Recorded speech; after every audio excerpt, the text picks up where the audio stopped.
Olá, seja bem-vindo. Hoje é segunda-feira, dia 20 de junho. Começa agora mais um Sem Edição com o Reinaldo Azevedo. Reinaldo, tudo bem? Boa noite, tudo bem? E você, como é que foi de aniversário? Foi tudo ótimo. Silvio fez aniversário recentemente, a presidente Dilma cantou para ele parabéns a você em búlgaro antigo. Búlgaro antigo. Lá no programa Os tive Pingos nos a Is. honra de receber parabéns ao vivo de Reinaldo Azevedo. Desculpa, no curiosidade, Pingo que idade nos você tem? Is. 37. Ah, uma criança.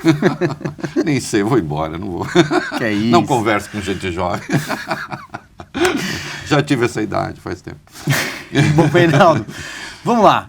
Vamos começar então o nosso Sem Edição pela renegociação da dívida dos estados com a União. Hoje, os governadores estiveram com a equipe econômica, com o presidente interino, Michel Temer, e ficou decidida uma espécie de carência. Até o final do ano, os estados não vão pagar a dívida e depois terão 18 meses para pagá-la gradativamente. Isso. Cálculos do ministro da Fazenda, Henrique Meirelles, indicam que os estados deixarão de pagar 50 bilhões até 2018, neste ano 20 bilhões, valor que já está no cálculo do déficit primário, vamos dizer assim. Bom, tudo isso começou, Reinaldo, e aí eu passo a bola para você comentar, quando na sexta-feira o governo do Rio de Janeiro decretou estado de calamidade pública por não ter dinheiro em ano de Olimpíada. E aí eu queria que você comentasse a importância dessa quebradeira nos estados e da Olimpíada daqui a 2 meses. 2 meses. Bom, vamos ver. Vamos falar primeiro um pouquinho do Rio de Janeiro e depois do resto. O Rio enfrenta o problema que todos os outros enfrentam. Quer dizer, caiu brutalmente a arrecadação do governo federal, mas também caiu brutalmente a arrecadação dos governos estaduais. Não é? O principal imposto dos estados é o ICMS. O ICMS é o imposto sobre venda, cai a venda, recessão. Então, 2014 cresce 0,1%, 2015 recessão de 3,8%, esse ano recessão estima-se da ordem de 4%. O ano que vem, muito provavelmente, vai ter crescimento, vai ter encolhimento da economia de novo. É evidente que a receita dos estados despencou, né? E já havia condições um pouco draconianas, a verdade é essa, da renegociação da dívida dos estados com a União.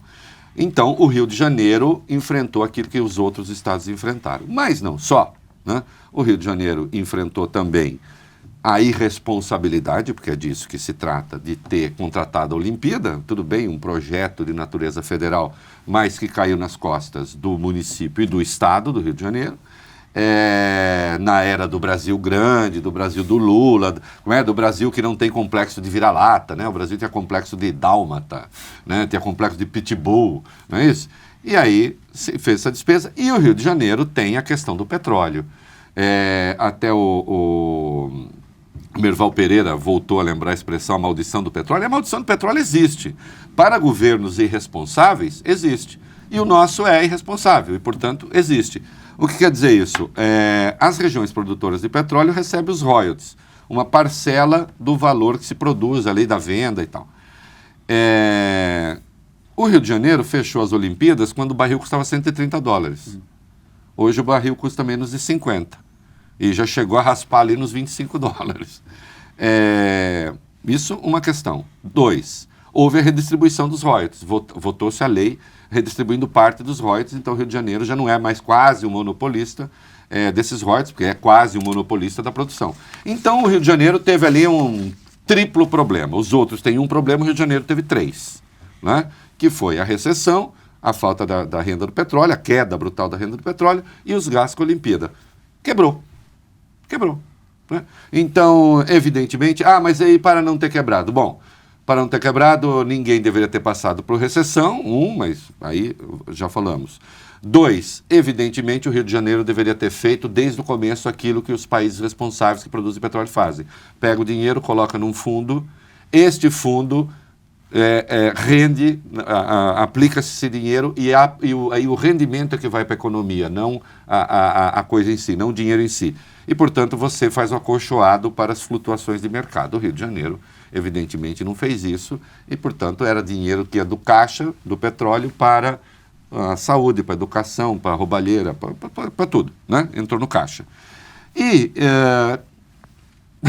de fato, não deveria ter feito a Olimpíada, porque não era para nós. Né? Quando se diz não é para nós, complexo vira-lata, não. Apenas que o Brasil tem outras urgências E por mais que a economia da Olimpíada, eu conheço toda a argumentação do Eduardo Paes, que é uma pessoa de quem eu gosto, deixo isso claro, acho que é um bom prefeito do Rio de Janeiro, mas eu conheço todo o discurso de que, bom, a Olimpíada também emprega, a Olimpíada também mobiliza a mão de obra, sim, mas os custos a gente está vendo são muito superiores a isso para uma economia nas condições em que a nossa está. Então o Rio quebrou, decretou calamidade pública. Você imagina se o maior evento esportivo do mundo, porque é maior do que a Copa do Mundo, maior do que qualquer coisa, na verdade. O mundo inteirinho olhando o mundo inteirinho olhando, né? O futebol é uma coisa que não mobiliza alguns países, a Olimpíada não mobiliza o planeta inteiro. Você está numa cidade, num estado, na cidade não, mas num estado que decretou falência na prática, né? Com uma segurança pública que já é sofrível independentemente de qualquer coisa. A gente viu o resgate cinematográfico de um preso no hospital. Então, a segurança pública é petição de miséria, a saúde há muito tempo estamos vendo em petição de miséria, professor com problema para receber, médico com problema para receber. O Rio quebrou. O Rio quebrou. Quer dizer, nós temos duas quebras, a outra nós vamos falar daqui a pouquinho, da Oi, né? Nós temos dois símbolos, de algum modo, da era Lula, que foram para o vinagre juntos, né? O Rio de Janeiro e sua Olimpíada, que o governo federal vai ter que socorrer para que a Olimpíada aconteça, e acho que vai ser um evento grandioso, mas feito num estado quebrado, que fique claro, né? E nós vimos a Oi, quer dizer, são duas megalomanias que convergiram. Bom, no caso dos outros estados, não havia muito o que fazer. Essa é uma herança maldita, uma das heranças malditas que a Dilma deixou. E notem, eu não estou dizendo assim, a dívida dos estados é culpa do governo federal. Não, não é culpa do governo federal, mas cabia o governo federal dar uma resposta e não deu. Faz tempo que esse debate está quicando na área sem ter resposta nenhuma. O próprio Haddad aqui, porque a renegociação da dívida dos municípios está nesse bolo, o próprio Haddad chegou a se dispor com a Dilma tentando negociar e não deu certo. Então faz tempo que o governo federal tem que dar uma resposta. Não dá. Sobrou para o governo Temer dar, né? E acho que se chegou a um acordo razoável, até porque naqueles 170 bilhões do déficit, 170,5 bilhões de déficit, de fato, uma parte dessa renegociação já está lá, né? Então o governo, digamos, previu que isso ia acontecer e que ia ter que renegociar. Não adianta, os estados também estão quebrados. Vai fazer o quê? Né? Pior do que você renegociar é simplesmente não haver o pagamento, porque aí você tem sanções legais. Você vai aplicar sanções legais, por exemplo, intervir nos estados? Uma das sanções é intervenção federal. Você vai intervir nos estados? Com que instrumentos, com que meios, com o quê? E se não tiver dinheiro, você não paga. Então, a calamidade decretada no Rio, né, de algum modo foi meio negociada com o governo. O Temer sabia, participou de uma reunião prévia, que foi para abrir o espaço para negociação. E teve que fazer a negociação, não tem jeito. Não dá para fazer de conta que a União está mal, mas os estados estão bem. Não estão. Assim como os municípios também não. Boa parte dos municípios brasileiros está quebrada também, né? Efeito do conjunto da obra, né? Tá aí, mais um desastre que foi se acumulando, que eu insisto, quer dizer, a dívida dos estados não chega a esse estágio assim. Não, há quantos anos? Já vem sendo debatido. Você está falando, debatendo a necessidade, inclusive, de rever alguns cálculos, que eu acho que cabe esse debate, mas ninguém tomando providência, não é isso? Agora, pelo menos, o governo andou. E eu até fiz essa abordagem no meu blog, eu vou falar aqui, e na rádio também. Quando alguns idiotas aí começam a ficar falando de nova eleição, digo idiota porque uma coisa é nova eleição se todo mundo se tornar incompatível com o cargo, a Constituição prevê isso. O que eu estou dizendo é forçar um processo de novas eleições. Desconsidera o abismo em que os vários abismos nos quais o Brasil pode cair. Assim, um abismo dentro do abismo. O que eu quero dizer? A gente tem uma crise política gigantesca, a gente tem uma crise fiscal gigantesca, a gente tem os estados quebrados, a gente tem os municípios quebrados. Você vai falar em fazer nova eleição direta agora, com candidatos que vão para a televisão para prometer o quê? Benesses, né? Ou alguém vai para a televisão e fala, olha aqui, gente, vai ser duro, hein? Não vamos ter recessão esse ano e muito provavelmente o ano que vem também, porque fizeram um monte de bobagens lá atrás. Não, ninguém vai fazer isso, ninguém vai falar isso. Né? Tanto é que você vê, a renegociação aconteceu e nem o antigo governo, nem a antiga oposição, nem o atual governo, nem a atual oposição concordaram. Fazer o quê? Né? Afinal de contas, os governos petistas, de estados petistas, também vão ser beneficiados. Né? É que a Dilma já não conseguia fazer mais nada. Tá certo? Então, se ela levasse essa negociação para o Congresso, talvez perdesse. Agora não, vai ter que renegociar. Fez bem o governo encaminhar para isso. Não pode deixar os estados entrarem em falência. Né? Reinaldo, por falar em falência, por falar em crise financeira, a Oi, como você citou, protocolou um pedido de recuperação judicial. O tamanho do rombo, 65 bilhões de reais. Vamos repetir, 65 bilhões de reais. Encerrou o primeiro trimestre com prejuízo líquido de 1,64 bilhão de reais. Em março, a dívida era de 40,8 bilhões de reais. É o maior pedido já protocolado no Brasil. Já protocolado no Brasil. E é bom que as pessoas saibam um pouquinho assim, o que é recuperação judicial? Recuperação judicial é um passo anterior à falência, quer dizer, para não entrar em falência, então você pede a recuperação judicial. É um gatilho ali. Entrega para o juiz uma proposta, expõe os motivos, os documentos, o juiz avalia, se achar ok, dá continuidade, se não achar, falência, acabou. Depois disso, pede um plano de 60 dias para ver como é que a empresa pretende, porque para o pagamento de dívida, como é que pretende pagar as suas dívidas no futuro, e submete isso a credores, que vão ter a última palavra. Se os credores falarem que fizeram com Ike Batista, meu filho, acabou, não vai dar. Acabou, então aí... Vai que eram 11,2 bi em 2013. Entenda, agora são 65 bilhões, isso é dívida de país. É absurdo. Não, isso é dívida de país, não é dívida de empresa. Né? Olha, vamos lá, dizer o quê? Tem coisa que, eu disse, simboliza mais a era Lula do que a Oi, desde o começo, desde os seus marcos simbólicos até as suas questões legais. Vamos pegar os seus marcos simbólicos. A Telemar... eu vou pegar uma coisa anterior ainda, eu não resisto. Essa é a turma que quando chegou para lá para comprar, para participar do leilão, o Luiz Carlos Mendonça de Barros falou ao telefone e tá aí a rataiada, porque ele achava que as pessoas que eles não teriam condições de tocar a coisa, né? Houve o grampo e aí o Luiz Carlos e a turma acabou saindo com... Essa é a história em que bandido saiu como mocinho e mocinho saiu como bandido. Na história da privatização da telefonia. Essa que é a verdade. Quem inventou a história da privataria inverteu a lógica. Né, Hélio Gaspari? Então vamos lá. Desde o começo, a Telemar faz o quê? No segundo ano do governo Lula, a Telemar resolve ser sócia de Fábio Luiz da Silva na Game Corp. Que é quando o Fábio Luiz da Silva, então, para ficar na síntese já conhecida, sai da condição de monitor de jardim zoológico a empresário milionário. Certo? Muito bem. Então, 2. O Lula mudou a lei de telecomunicações. O que é? Tá saindo alguma coisa em mim? É meu? A gravata? Tá saindo alguma coisa? O Lula mudou... Tá em tudo tá bem elegante, aqui, ó, produção? Reinaldo, tá o Lula mudou a lei de telecomunicações para permitir que a Telemar comprasse a Brasil Telecom. Lembra disso? Atenção, com financiamento do BNDES.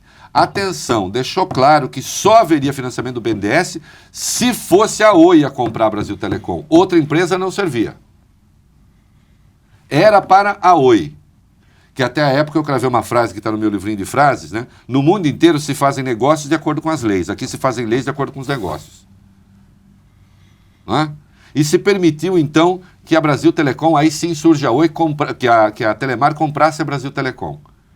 O que muito provável... Olha, esse talvez tenha sido a coisa mais escancaradamente asquerosa que o Lula fez no governo, porque era um negócio com direção certa. Então o BNDES só financia se for assim. Aliás, o financiamento foi autorizado antes mesmo da lei ser aprovada. A Oi foi a empresa que botou antena no sítio de Atibaia. Não é isso? Aquele que o Lula disse que não é dele. Que o Lula disse que não é dele. E tudo isso porque precisamos fazer uma grande empresa nacional de telefonia. Por que nós precisamos de uma grande empresa nacional? Eu não sei, por que a gente precisa? Você se sente melhor com isso? Você se sente mais confortável, com o estômago mais forrado? Ganha mais dinheiro com isso? Fica mais rico? Fica mais brasileiro? Fica mais orgulhoso? Fica com o peito mais estufado? Quem que ganha com isso? O que nós ganhamos em a empresa ser nacional? Desde que seja uma multinacional que esteja operando aqui e fazendo as coisas certas e pagando seus impostos. Prestando bons serviços. E prestando bons serviços. Por quê? Por que a Oi tinha... Por quê? Por que a Oi está numa situação tão difícil e as outras, as que têm um predomínio quase capital estrangeiro, não? Ou pelo menos não com a mesma dificuldade. Por que um setor que no mundo inteiro dá lucro bilionário, no Brasil tem um buraco bilionário? Que droga é essa? Quem vai arcar com isso? Não é? Mas isso para o Brasil não custa nada. Custa. Custa porque a empresa tem planos de investimento. Vai investir o quê nessa situação? Ela tem que cumprir metas. Ela vai cumprir as metas? Ela tem de cumprir? Provavelmente não, né? Então, fazer o quê? Rui, um gigante, né? Gigante de pés de barro, que de algum modo é a cara do governo Lula. Vamos criar os gigantes, os players. Não é isso? Então é isso. Está quebrada, né? É a ex-maior empresa do Brasil. Está quebrada. É a mais endividada do mundo, não é? Os estados estão quebrados, a federação está quebrada. É isso. É a herança desse modo que essa gente tem de fazer as coisas. Uma coisa absolutamente vergonhosa. Por mim faz o seguinte, olha, o Estado desapropria por R$1 e privatiza em seguida.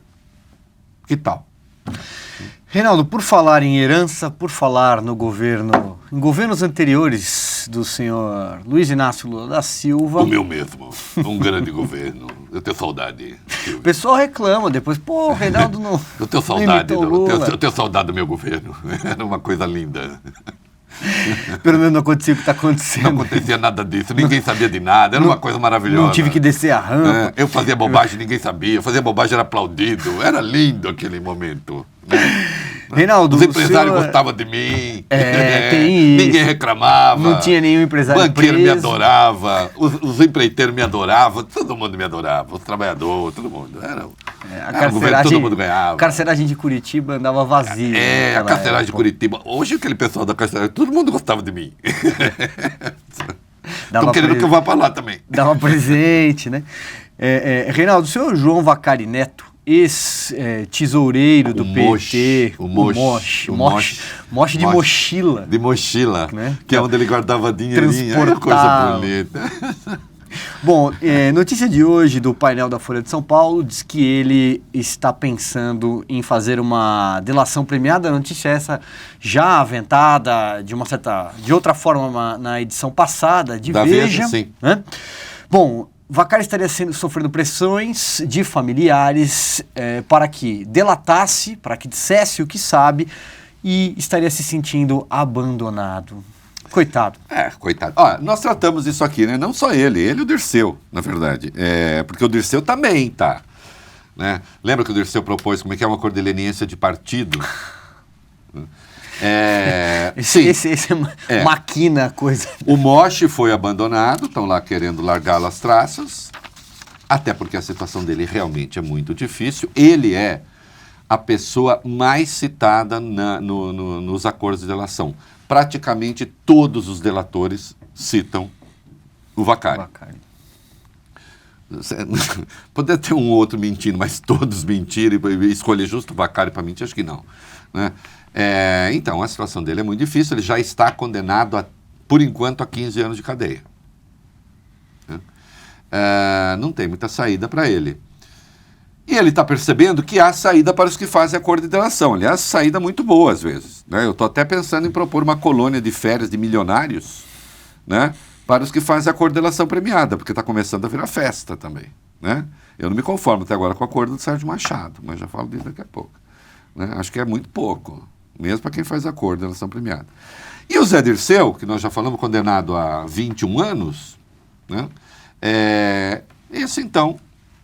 morre na cadeia. Que fim de vida. Que é um fim de vida lamentável. A Veja tinha apurado que, na semana retrasada, né? Na revista retrasada, que o Vacari estava pensando em fazer uma delação, mas talvez complicasse mais o governo Temer do que o PT. Protegesse o Lula, né? Protegesse o Lula. A gente sabe que não dá para fazer delação assim. Você não é delator que vai escolher quem ele vai complicar e quem ele não vai. Ele não vai ficar fazendo operação política fora da cadeia. Não faz sentido. Então é evidente que se houver delação, pega em cheio o PT. E é a única chance que ele vai ter de pegar uma cana menor. Né? Evidentemente, os familiares a essa altura estão pressionando para isso. Ou é cadeia, meu amigo. Não tem... Quer dizer, eu não sei quanto dinheiro o Vacari negociou. Eu sei que o Sérgio Machado vai devolver 75 milhões, porque diz que se trata de uma multa, uma devolução. Vai devolver 75 milhões, vai passar 3 aninhos numa mansão na beira da praia em Fortaleza, que é a casa dele, com piscina e quadra poliesportiva. A dona Kodama saiu da cadeia, porque também fez delação premiada. E outros que saíram, e outros que fizeram também saíram. Aí o Vacari pode escolher morrer lá. O Zé Dirceu pode escolher morrer lá. Né? Não, a gente vai ficar aqui porque a gente é muito fiel ao quê mesmo? Né? Tem uma hora, né? Porque você nem se trata mais, somos fiéis ao regime, vamos aguentar uma hora, o regime muda internamente, a gente sai, feito aquelas coisas que aconteceu na China. Não vai ter isso. Não vai ter isso. O Brasil não... Felizmente o PT não conseguiu transformar o Brasil numa autocracia comunista. E, portanto, não vai haver um momento em que o poder se rearranja e você vai lá e recupera e tira o cara da cadeia para o governo. Entendeu? Como acontecia na China. Não vai acontecer. É da cadeia para a cadeia. Da cadeia, a depender do caso, para o cemitério. Então, chegou a hora. Até porque é preciso que as coisas recuperem a sua natureza. A meu ver, hoje brutalmente distorcida pelo Ministério Público. Né? Com todas as vênias. Escrevi isso hoje. Um estrangeiro que conseguisse ler a nossa imprensa e não soubesse nada de Petrolão, ia chegar à conclusão de que o Petrolão foi feito pelo PMDB, principalmente. Que o principal operador do Petrolão é o Eduardo Cunha, que é o grande operador, e que os operadores secundários, todos eles também são figuras de proa do PMDBismo. Isso é completamente mentira. O core do Petrolão, o coração do Petrolão, o centro do Petrolão é PT. É PT. Está se passando a impressão, muitas vezes, de que não. Né? Eu vi uma entrevista do Dallagnol concedida ao Globo, no seminário que eles fizeram na Inglaterra, dizendo... no Brasil sempre se roubou, todos os partidos, não tem coloração e não sei o quê. Não, senhor. Não, senhor. Você quer fazer essa avaliação genérica? Ok. Se estamos falando do Petrolão, estamos falando de um partido que organizou um modo de governar. É uma forma de assaltar o Estado, é uma forma de assaltar a institucionalidade, é uma forma de assaltar a democracia. É diferente e não quer dizer que o outro seja bom, pelo amor de Deus. É que o Brasil está vendo uma coisa assim que você diz A e o outro diz então quer dizer que o contrário... Não.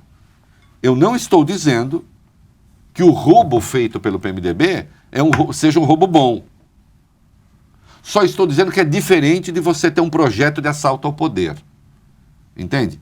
O que é incompreensível, e eu sempre apontei isso, por exemplo, o Cunha nunca foi figura central no Petrolão. Ou foi? Nunca. Aliás, ele não é figura central nem na corrupção do Petrolão. Ele se associa. Pegue o caso do navio sonda. Ele nem tinha nada a ver com o navio sonda. O navio sonda era um acordo feito pelo cara da Toyo Setal com o Fernando Baiano, prometendo pagamento de propina. O sujeito deixou de pagar.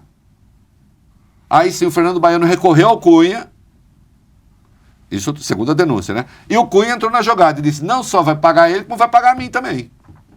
Porque senão eu vou começar a pedir informações na Câmara sobre esse negócio e aí vocês vão se complicar. E, no entanto, o Cunha é a personagem principal do Petrolão? Não, não é. Não é. O que não quer dizer que não tem que ir para cadeia. Ele e outros PMDBistas tiverem que vão. Agora, o Petrolão é uma arquitetura criminosa feita pelo PT. Hã? O fato de o Vaccari até agora não ter feito delação premiada, não sei o quê, não significa que a gente deva ignorar esta verdade. Então, espero que faça logo, sim, para que se volte à natureza das coisas. Sem prejuízo de punir qualquer um. Puna-se. Acabou, fim de papo. Agora, não dá para ficar com essa brincadeira que passou a vigorar no Brasil de que o grande centro do Petrolão é o PMDB. Né? Bom, Reinaldo, então, o último assunto do nosso programa de hoje, você tocou no nome dele, no Eduardo Cunha, e muita gente pergunta, muita gente enviou questões nas redes sociais, comentou sobre uma eventual delação premiada do Eduardo Cunha. Isso é informação que circulou nos bastidores lá de Brasília. O Jornal Estado de São Paulo chegou a publicar uma reportagem. Eu queria te perguntar o quanto você acredita, não a reportagem, o quanto você acredita nisso ou não. Amanhã o Eduardo Cunha vai dar uma entrevista, convocou uma entrevista para terça-feira. Novamente surgiram rumores de que ele poderia anunciar uma renúncia da cadeira de presidente da Câmara, não do mandato, algo que também os seus aliados dizem que é improvável nessa altura do jogo. E aí, eu queria saber o que você acha, Silvio, se o Eduardo Cunha faria ou não um acordo nessa altura do jogo. Sempre se disse que o ponto fraco do Cunha seria a família dele está enrolada.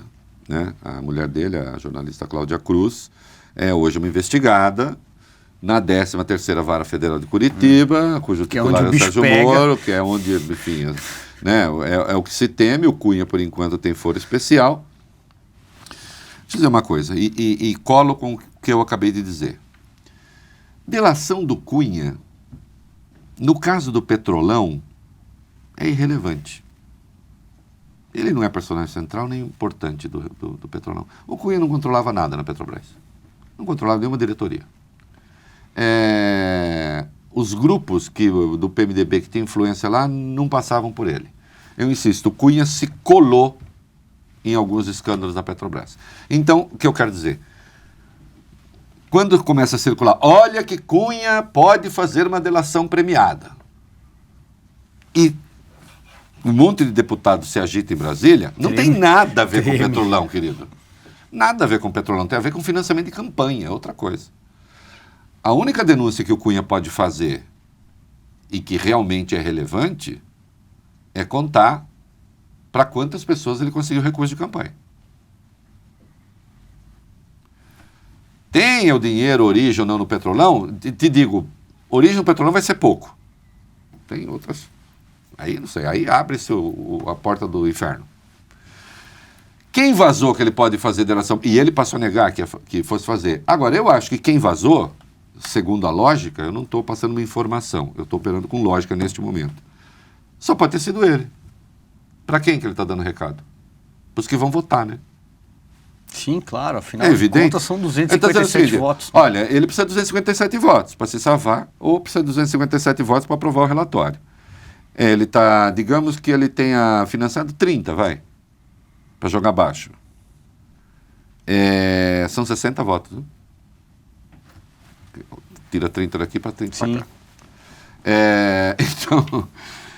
eu acho que quem vazou passando o seguinte recado. Bom, vocês sabem, né, gente? Se o Cunha contar, ele pode... Não cairia sozinho. Como o voto é aberto e como o Cunha não chega a ser exatamente uma figura popular, né, ele sabe que ele corre um risco grande. A chance dele ser caçado é gigantesca. Até acho que é bem maior do que não ser. Agora, ele está também passando recados adiante. E amanhã, claro, vai dizer, não é nada disso, não sei o que e tal. Agora, a gente sabe que delação não tem prazo para ser feita. Está aí o Marcos Valério, que é coisa da sua. Né? A delação pode ser feita, a lei permite que se faça a delação a qualquer momento. Sim, o crime já prescreveu. Bom, já prescreveu, ok. Mas a delação o cara pode fazer a qualquer momento e buscar benefícios. Né? Eu só não sei se a essa altura o Cunha terá, em relação ao Petrolão, algo de realmente relevante a dizer. Né? Que possa lhe render benefício. Acho que não. Eu acho que a conversa da delação foi muito mais um recado que ele passou para a sua antiga tropa, né? Cobrando fidelidade de pelo menos um número considerável de parlamentares e deputados. Muito bem, Reinaldo, são 21 horas e 33 minutos. Então vamos encerrar, Silvio. Na segunda-feira estaremos frio aqui. Nessa, mais uma segunda-feira gelada. Comemorou bem o aniversário? Comemorei. Muito bem, isso aí. Então, tá bom. Reinaldo, obrigado. Obrigado, Silvio. Até segunda. Esse foi o Sem Edição. Obrigado pela sua companhia e até mais. Tchau.